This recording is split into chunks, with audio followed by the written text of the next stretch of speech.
7월 24일에 금식하며 회개하면서 또 신앙의 개혁을 위해 모인 자리에서 백성들은 낮 4분의 1은 율법책을 낭독합니다.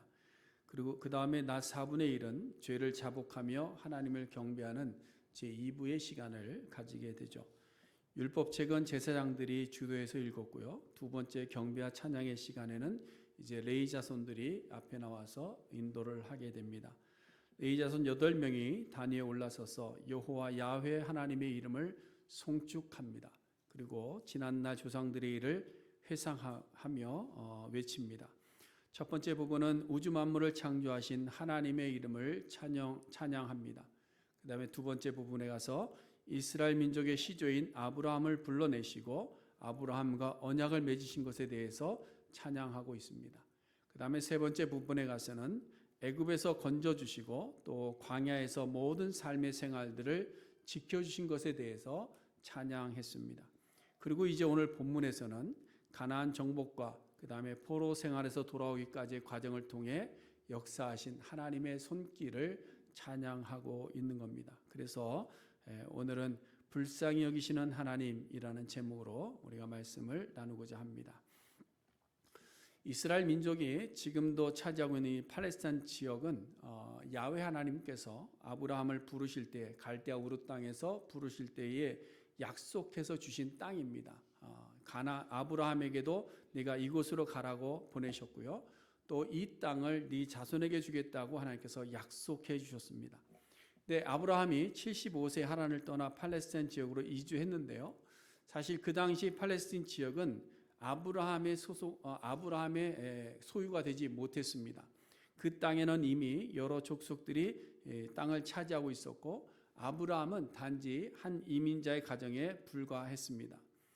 아내가 사라가 죽을 때에 막벨라 굴을 처음 소유하게 됩니다. 그러나 야곱이 애굽으로 이주할 때까지만 해도 하나님의 약속은 가나안 땅에서 이루어지지 못했습니다. 그저 70여 명의 이민자 한 가정이 가나안 땅에 자리를 잡고 있다가 애굽으로 이주하게 된 것이죠. 그러다가 애굽에서 그 70명의 숫자가 약 200만 명이라는 엄청난 숫자로 증가하게 됩니다. 그러고 나서 이제 언약하신 말씀대로 가나안 지역으로 다시 돌아와 가나안 지역을 정복하고 그 땅의 주인이 되는 과정입니다. 그래서 오늘 본문 22절부터 보시면 나라와 족속들을 이스라엘 12지파에게 나누어 주셔서 그 땅을 차지하게 하셨다 이렇게 말씀하고 있죠. 이것은 23절에서 주께서 말씀하시고 직접 인도해 주셨다라는 말로 하나님을 찬양하고 있는 겁니다. 그런데 오늘 본문에 보시면 가나안 땅을 정복하게 하시고 그 이후에 이스라엘 백성들에게 명하신 것이 무엇인가 하면 그들의 손에 넘겨 임의로 행하게 하셨다라는 말이 있습니다. 24절 마지막에 보면 임의로 행하게 하셨다 이렇게 되어 있죠. 여러분 가나안 지역의 사람들은 이전까지만 해도 이 땅의 주인이었습니다. 자신의 조상들은 소수의 이민자였고 장사 지낼 땅도 없어서 그들의 허락을 받아 구입해야만 했던 그런 시절이 있었던 것이죠.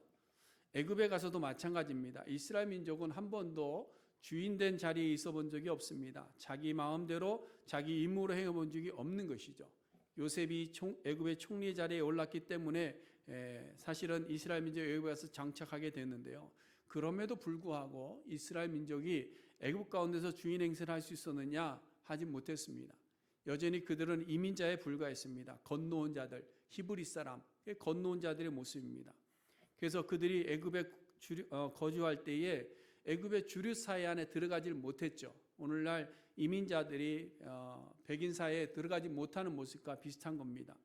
주류 사회에 들어가지 못하고 애굽 사람들이 그렇게 천하게 여기는 이 목축을 하고 있던 이스라엘 민족들이 고센 땅이라는 척박한 곳에서 마치 새빵살이 하듯이 살아야만 했습니다. 그러니까 거의 종과 같은 삶을 살았던 것이죠. 그래도 요셉이 있는 동안에는 괜찮았습니다. 요셉이 죽은 이후에는 더 자기 마음대로 할 수 있는 것이 없었습니다. 묶인 자가 된 것이죠. 노예 같은 삶을 살아야만 했습니다. 그 삶이 얼마나 힘들고 고통스러울까. 그들은 늘 하나님 앞에 울부짖었습니다. 그것도 소리내어 울부짖지 못하고 마음으로 울부짖고 있었는데 그것을 하나님께서 들어주신 것이죠. 이스라엘 민족들은 아브라함에게 약속이 있었지만 그들은 언제나 이민자였고 소수자였고 그들은 자기 것으로 주인 행사하지 못하는 삶을 살아왔습니다. 이렇게 매여 있고 억눌려 있고 고통과 있었던 이스라엘 민족들에게 하나님께서는 약속의 땅을 허락해 주시면서 그곳에서 이제 드디어 임의로 행할 수 있는 자유를 그곳에서 주셨다라는 겁니다. 여러분, 종과 자유인의 차이가 무엇일까요? 종과 자유인의 차이. 종은 뭐예요? 임의로 행하는 것이 없습니다. 임의로 할 수 있는 것이 없습니다. 그러나 자유자라는 말은 임의로 행할 수 있는 일들이 주어졌다라는 겁니다. 그래서 여러분, 우리가 종업원과 주인의 차이도 그렇지 않습니까? 종업원은 뭐예요? 자유롭게 자기 시간을 이용하지 못합니다. 자기 마음대로 손님들에게 마음을 써서 그냥 깎아주고 하지를 못합니다. 왜? 자기 것이 아니기 때문에. 주인께서 맡겨둔 대로 할 수밖에 없는 것입니다. 그러나 주인은 어떻습니까? 주인은 자기 마음대로 하는 거죠. 문 닫고 싶으면 그냥 닫아버리는 겁니다. 일하기 싫으면 안 하는 겁니다. 손님들에게 인심 쓰고 싶으면 인심 쓰고 싶은 대로 다 쓰는 겁니다. 근데 왜 못할까요? 욕심 때문에 안 되는 거죠. 욕심 때문에. 그러나 주인은 마음대로 할 수 있는 거예요. 그것이 종과 종업원의 차이입니다.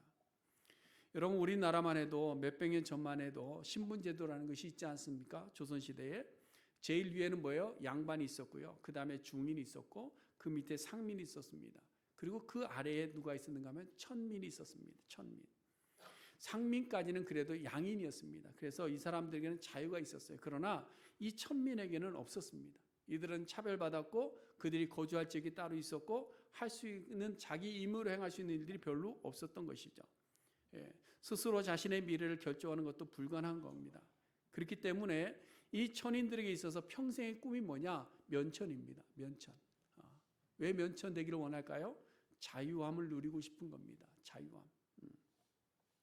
임의로 행할 수 있는 그 자유함을 누리고 싶어서 면천이 되고 싶어 하는 거죠.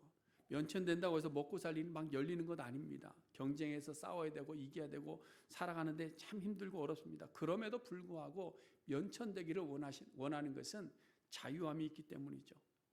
여러분, 이스라엘 민족은 지금까지 어쩌면 조선시대의 천인과 같은 그런 삶을 살았다라고 볼 수 있는 것이죠. 그러나 이제 광야에서 민족 공동체를 이루고 가나안이라는 영토를 차지하게 되었을 뿐만 아니라 면천에서 이제는 그곳에서 자유함을 누릴 수 있게 되었다라는 겁니다. 임의로 행할 수 있는 특권을 가지게 되었다라는 겁니다. 여러분, 하나님께서는 자기 백성들을 종으로 묶어두시지 않으시는 분이십니다. 하나님은 자기의 백성들을 친구와 자녀로 자유하게 하신 줄로 믿으시기를 바랍니다. 우리는 그래서 하나님의 부름을 받은 하나님의 자유자들이죠. 요한복음에 보면 예수님께서 말씀합니다. 이제부터 너희는 종이라고 하지 않겠다. 이제는 너희를 나의 친구라 부르겠다. 갈라디아서에 가보면 너희가 종과 다름이 없었으나 이전의 모습입니다. 그러나 이제는 너희가 아들이 되어서 나를 아빠, 아버지라고 부르게 할 것이다. 그리고 내가 너에게 유업을 줘서 자유하게 할 것이다. 말씀하고 있는 것이죠. 여러분, 이 놀라운 진리를 깨닫는 자들이 진리 안에서 자유함을 누릴 수 있게 되는 줄로 믿습니다. 여러분, 우리가 진리를 알고 진리 안에서 자유함이 없기 때문에 자꾸 신앙생활을 하다 보면 무엇이 생기는가 하면 율법주의라는 것이 생겨서 또 다른 자기의 종의 매임이 되는 때가 많이 있습니다. 그러나 예수님께서는요, 율법만을 강조하신 것이 아니라 율법을 완성하실 때에 은혜를 더하여 주심으로 율법을 완성하셨다라고 말씀하고 있습니다. 그래서 그 진리, 율법의 진리를 알게 되면 그 율법의 조항들이 우리의 삶을 더욱더 자유하게 만든다라는 것이죠. 그 좋은 예가 바로 사도 바울입니다. 사도 바울. 여러분, 사도 바울은 율법에서 금하고 있는 고기를 먹는 것에 대해서 자유했습니다. 그래서 먹을 수 있다라는 생각을 가지고 먹었습니다. 그런데 내가 평생 먹지 않겠다 고백합니다. 왜 그랬을까요? 혹시라도 다른 사람이 내가 먹는 것을 보고 시험 들까 해서 나는 이것을 먹지 않겠다. 그러나 임의로 내가 택한 길이기 때문에 그 안에서 자유함을 누릴 수 있었던 것이죠. 우리가 하나님의 말씀 안에서 자유할 수 있는 것은 그런 것입니다. 하나님의 말씀이, 하나님의 뜻이, 하나님의 계획하심이 온전함을 우리가 깨닫고 그 말씀대로 사는 것이 기쁨될 때 그것이 우리가 진리 안에서 자유함인 줄로 믿습니다. 죄로 인해서 우리의 마음에 악한 생각으로 가득한 존재가 되었지만 하나님께서는 우리들의 마음속에 선한 양심을 주셨습니다. 하나님을 알만한 지식도 주셨습니다. 또 날마다 우리에게 성령의 조명하심을 주십니다. 그래서 우리 안에서 선한 일들을 임의로 선택할 수 있는 자유를 우리에게 주셨다는 사실이죠. 그래서 우리는 하나님의 말씀을 선택해서 선한 양심으로 내가 손해본다 할지라도, 내가 조금 어려움을 당한다 할지라도 선을 행하는 일들을 선택해서 갈 수 있는 줄로 믿습니다. 이것이 하나님의 은혜입니다. 여러분, 부모의 마음이 자녀들이 어려움을 겪었으면 좋겠다는 그런 부모 있습니까? 없잖아요. 그렇죠? 부모들은 내 자녀들이 언제나 자유함으로 기뻐하고 그 안에서 행복하기를 원하는 겁니다. 그 마음이 누구의 마음입니까요? 하나님의 마음입니다. 하나님의 마음을 본받아서 오늘날 우리들의 부모의 마음속에 그 마음이 그대로 있는 것이죠. 그러므로 우리가 율법주의적인 신앙으로 억지로 드리는 예배, 억지로 행하는 사랑, 억지로 섬기는 봉사, 억지로 어쩔 수 없이 살아가는 인생이 되어서는 안 됩니다. 우리의 신앙생활이 기쁨으로 감사함으로 예배할 수 있어야 되고, 감사함으로 선을 행할 수 있어야 되고, 섬기는 것이 도리어 행복이 될 수 있는, 그것이 자유할 수 있는 그런 그리스도인으로 성장해 가야 될 줄로 믿습니다. 그래서 우리는 매이는 자가 아닙니다. 하나님의 말씀 안에 매이는 자가 아니라 하나님의 말씀 안에서 자유한 자가 될 수 있는 것이죠. 여러분, 이스라엘 민족들은 임의로 무엇을 결정해 보지 못하다가 이제 가나안을 정복하고 모든 것을 임의로 선택하는 특권을 가지게 된 것입니다. 그래서 25절 말씀 보시면 이 놀라운 복이 어떻게 나타나고 있느냐? 견고한 성읍을 차지하게 됐습니다. 기름진 땅을 가지게 되었습니다. 아름다운 물건이 집에 가득하게 됐습니다. 우물과 포도원과 감람원과 허다한 과목을 다 차지하게 됐습니다. 그래서 이제는 먹을 것이 없어서 불평하지 않아도 될 정도로 배부른 삶을 살아갈 수 있게 된 것이죠. 이제는 굶주림이 아니라 좋은 음식을 골라서 취할 수 있을 정도로 복을 받게 된 겁니다. 먹고 마시는 일에 부족함이 있는 것이 아니라 차고 넘쳐 흘렀습니다. 그들의 삶이 윤택해진 것이죠. 이것은 다 하나님께서 그들에게 육체적인 물질의 복을 주신 것이죠. 그것을 다 받아 누리게 한 거예요. 그런데 이렇게 부유할 때에, 넉넉할 때에 이스라엘 민족들의 행동이 어떠했는가? 그 안에서 정말로 순종하며 말씀 안에서 자유했느냐? 그렇지 못했다라는 겁니다. 그러다 보니까 더 하나님과 멀어집니다. 세상 일로 바빠집니다. 누려야 될 것이 너무나도 많습니다. 세상의 좋은 것들로 분주하기 시작한 겁니다. 그래서 26절에 보니까 순종하지 않았다. 도리어 주의 말씀을 거역했다. 광야에서 주셨던 율법을 지키러 가지 않는다. 더 나아가서 심각한 것은 권면하고 있는 선지자들을 죽였다. 이렇게 말씀하고 있어요. 이러한 이스라엘 민족들의 태도를 또 한 번 레위 자손들은 이렇게 이야기합니다. 그들이, 우리의 조상들이 주님을 심히 모독하였다. 언제 이런 일이 있었다는 겁니까? 가나안을 정복하고 복을 받아 자신들의 영토를 가지고 사사시대를 살아가고 왕정시대를 살아가는 동안에 계속해서 반복적으로 이런 일들을 행하더라라는 거예요. 여러분, 우리가 앞서 18절에서는 광야에서 우상을 만들어 송아지가 우리를 애굽에서 구해낸 신이라 하면서 송아지 앞에 경배할 때 그것을 하나님을 크게 모독한 일이라고 이야기합니다. 오늘 본문에서는 임의로 허락된 복을 받고도 불순종하며 선지자를 죽인 일에 대해서 이것이 심히 주님을 모독한 일이다라고 이야기합니다. 여러분, 이 두 가지는 무엇을 이야기하느냐? 하나님에 대한 부정을 이야기하고 있는 하나님에 대한 부정. 18절과 26절에서 송아지를 하나님이라고 한 것과 선지자를 죽인 것은 같은 의미를 가지고 있는데 다른 것이 있다면 뭔가? 18절은요, 하나님께서 직접 행하신 것을 봄에도 불구하고 이스라엘 민족이 하나님을 부정했다는 것이고요. 26절의 말씀은 이제 선지자를 대신해서 이제 사역하시는데 그 선지자를 하나님의 종으로 인정하지 않았다라는 겁니다. 부정했다라는 거예요. 다시 말해서 하나님께서는 가나안 정복의 때까지는요, 직접 일을 해 오셨어요. 아브라함을 부르시고 모세를 부르시고 애굽의 재앙을 내리시고 홍해를 갈라주시고 또한 전쟁에서 승리케 하시고 광야에서 먹을 것을 주시고 광야에서 입히시고 그들을 구름 기둥과 불 기둥으로 인도하시고 또 가나안 땅을 정복하게 하시고 이 모든 과정들을 하나님께서 직접 행하셨다. 그런데 그 하나님을 이스라엘 민족들이 부정하더라. 그래서 송아지를 만들어 놓고 이 송아지가 우리를 인도해낸 신이다라고 섬겼다라는 겁니다. 그 다음에 가나안에 정착한 이후에는 하나님의 사역의 모습이 좀 바뀌었습니다. 이제는 하나님이 직접 하시지 아니하시고 사람을 세우기 시작합니다. 사사들을 보내기 시작합니다. 그다음에 왕들을 보내기 시작합니다. 왕국 시대의 선지자들을 보내기 시작합니다. 그래서 그들이 잘못된 길로 걸어갈 때 그들을 깨우쳐 주십니다.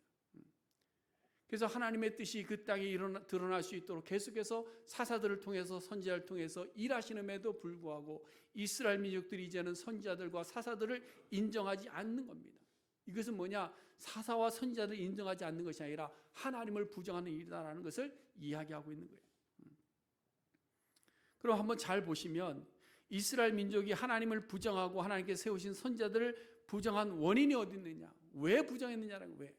그렇게 불러내 주시고 인도하시고 먹이시고 입히시고 승리케 하시고 모든 것을 다 채워주셔서 임의로 행하게 하시고 복을 주셨는데 왜 부정하느냐? 그것은 다른 것이 없습니다. 스스로 교만해졌기 때문이에요. 스스로 교만해졌기 때문에. 자기 만족과 자기 교만이 가득하면 하나님을 부정하기 시작합니다. 눈에 보이는 그 무엇을 구합니다. 눈에 보이는 뭔가가 있어야 되는 거예요. 그래서 송아지 만드는 거예요. 눈에 보이는 뭔가가 있어야 되는 겁니다. 그래서 왕을 만드는 겁니다. 눈에 보이는 뭔가가 있어야 되는, 그래서 우리의 성을 쌓는 겁니다. 눈에 보이는 뭔가가 있어야 되는, 그래서 우리의 물질을 모아두는 거예요. 하나님의 행하시는 일들과 하나님께 선지자를 통해서 주시는 말씀들을 듣지를 않는 겁니다. 그것이 뭐냐? 그게 교만이에요. 다른 게 아닙니다. 목 세워서 막 큰 소리 내고 이게 교만이 아닙니다. 하나님의 말씀을 부정하는 것이 교만. 하나님께서 인도하심을 부정하는 것이 교만입니다. 하나님께서 전해주신 하나님의 말씀을 부정하는 것이 교만이다. 이것이 바로 조상들의 죄라고 지금 레위 자손들이 올라와서 8명의 레위 자손들이 그것을 고백하고 있는 거예요. 여러분, 오늘날 우리들의 신앙도 마찬가지입니다. 이러한 이스라엘 선조들이 행한 일을 그대로 반복하고 있다는 거예요. 그대로. 죄송하지만 그대로 반복하고 있어요. 네. 임의로 행하게 하시고 복을 주셔서 풍성하게 되니까 간절히 구하던 우리의 신앙이 없어지는 거예요. 네. 도리어 하나님 앞에서 더욱더 겸손해야 되는데 더 겸손하지 못하고 세상 일로 분주하고 교만해집니다. 나의 가진 것을 나의 것으로 알기 때문에 간절히 주를 찾을 이유가 없어지는 겁니다. 세상 일로 분주해서 하나님의 말씀을 등지고 살아갑니다. 하나님께서 우리에게 허락하신 선지자의 말을, 하나님의 말씀을 듣지를 않는 겁니다. 하나님의 말씀을 무시하는 것. 이것이 뭐냐? 하나님을 심히 모독하는 일이다라고 이야기하고 있어요. 여러분, 사도 바울이 데살로니가 교회를 생각하면서 편지할 때에 하나님께 정말로 감사했던 것 하나가 있습니다. 그것이 뭐냐면 사도 바울이 전하는 하나님의 말씀을 받을 때에 데살로니가 사람들은 이것을 사람의 말로 받지 아니하고 하나님의 말씀으로 받았다라는 것에 대해서 늘 감사했습니다. 여러분, 오늘날 우리도 마찬가지입니다. 우리가 성경을 세상을 사는 여러 지식 중에 하나로 받으면 안 됩니다. 성경의 진리는 원어브댐이 아닙니다. 많은 교훈들이 있고 이 사람 저 사람 이 철학자 저 철학자 하는 것 중에 하나의 교훈이 아닙니다. 우리가 지키고 우리가 드려야 될 only one.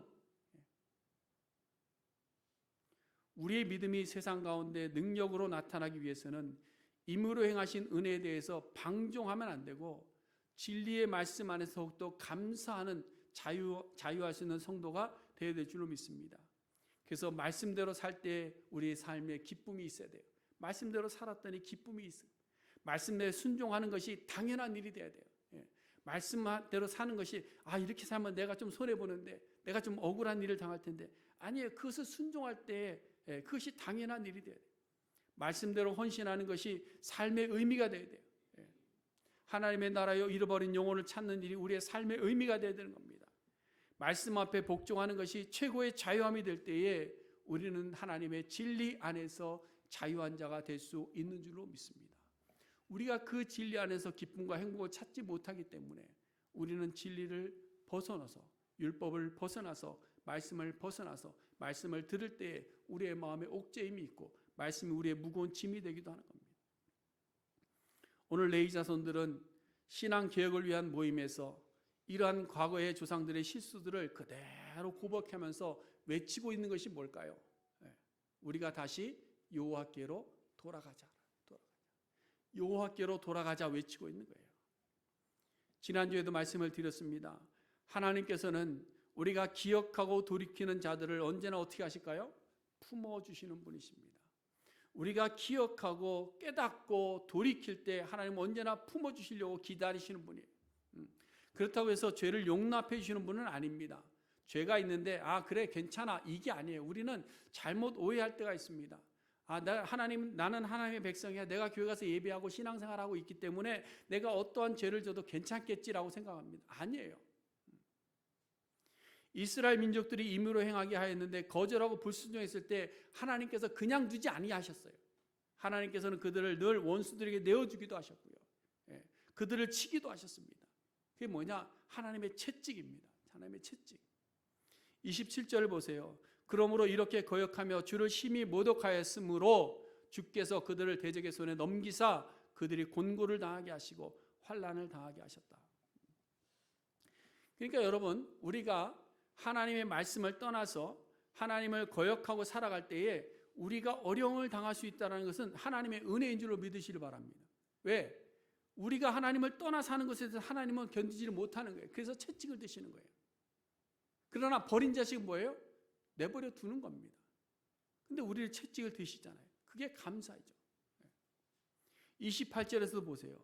그들이 평강을 얻은 후에 다시 주 앞에서 악을 행함으로 주께서 그들을 원수들의 손에 버려두셨다.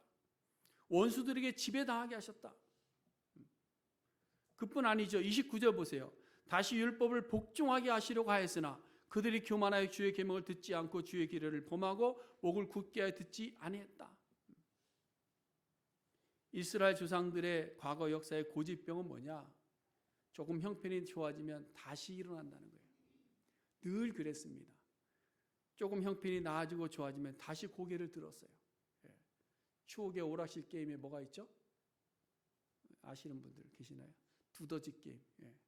두더지 올라오듯이 하나 죽이면 또다시 올라오고 하나 죽이면 또다시 올라오고 하나 죽이면 또다시 올라오고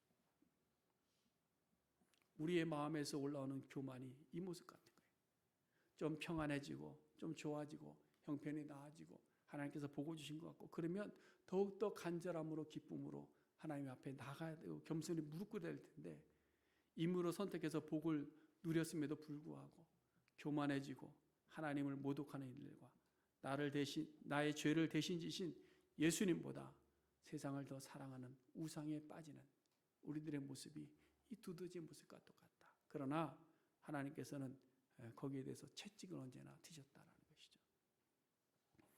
여러분, 하나님이 드시는 채찍은요 심판이 아닙니다.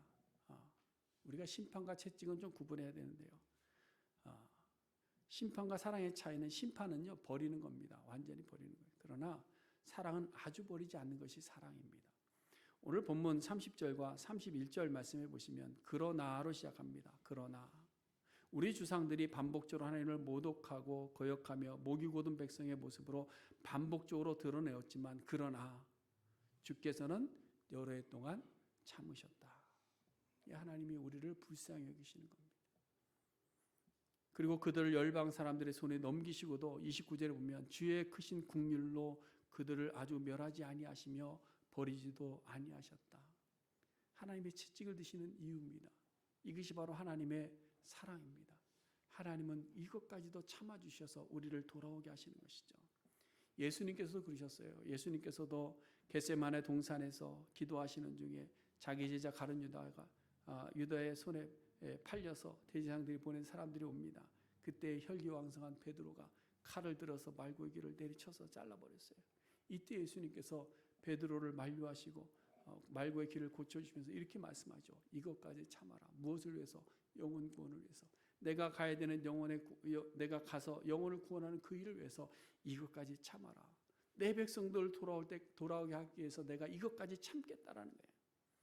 여러분, 여호와 하나님의 성품 5가지 기억하십니까? 지난 주일에 말씀드렸는데 한 주 지났는데 다시 봅니다. 출애굽기 34장